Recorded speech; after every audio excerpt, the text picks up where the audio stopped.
Allu series Nainika అనే ఆవిడ్ని వివాహం చేసుకోబోతున్నారు. ఇప్పటికే ఎంగేజ్మెంట్ అయింది. ఈ నిశ్చితార్థ వేడుకలు కూడా అంగరంగ వైభవంగా జరిగాయి. ఇటు మెగా ఫ్యామిలీ, అటు అల్లు ఫ్యామిలీ అందరూ వచ్చారు, సరదాగా గడిపారు. అయితే ఆ రోజు కొన్ని ఫోటోలు బయటకు వచ్చాయి. అల్లు సిరీస్ ఆ రోజు ఒక నెక్లెస్ ధరించాడు.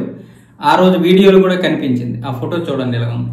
ఆ నెక్లెస్ ధరించినటువంటిది చాలా మంది మీమ్స్, మరికొంతమంది ట్రోలర్స్ దీన్ని బాగా ట్రోల్ చేశారు. అలాగే అల్లు సిరీస్ కి క్లోజ్ ఫ్రెండ్స్ కూడా ఏంట్రా మామ ఇది ఇలా తయారయ్యావు, నెక్లెస్ వేసుకోవడం ఏంటి, దాని అర్థం ఏంటి, దాని వెనకంటే మొఘల్ రాజులు ఇలాంటి వేసుకున్నారట. మొఘల్ కాలం నాటి రాజులందరూ ఇలాంటి వేసుకున్నారు, ముస్లిం రాజులు. నేను వేసుకుంటే తప్పేంటి, అప్పుడు వాళ్ళు వేసుకున్నారు కదా, నేను కూడా అందుకే వేసుకున్నాను అన్న విధంగా శిరీష్ మాట్లాడుతున్నాడు. హిందూ రాజులు కూడా వేసుకున్నారు, ఎప్పుడు ఎంతో మంది కింగ్స్ ఇలాంటివి ధరించారు. ఒక్క నెక్లెస్ కి ఇలాగ అయిపోతున్నారు. మరి రేపు నేను పెళ్లి రోజున వడ్డానం కూడా ధరించబోతున్నాను, మరి అప్పుడేమైపోతారో అన్న విధంగా మాట్లాడుతున్నాడు అల్లు సిరీస్. అయితే అది ఆయన వ్యక్తిగత విషయమే అవ్వచ్చు కానీ మరి పబ్లిక్ ఫిగర్ కాబట్టి చాలా మంది చాలా రకాలుగా మాట్లాడతారు.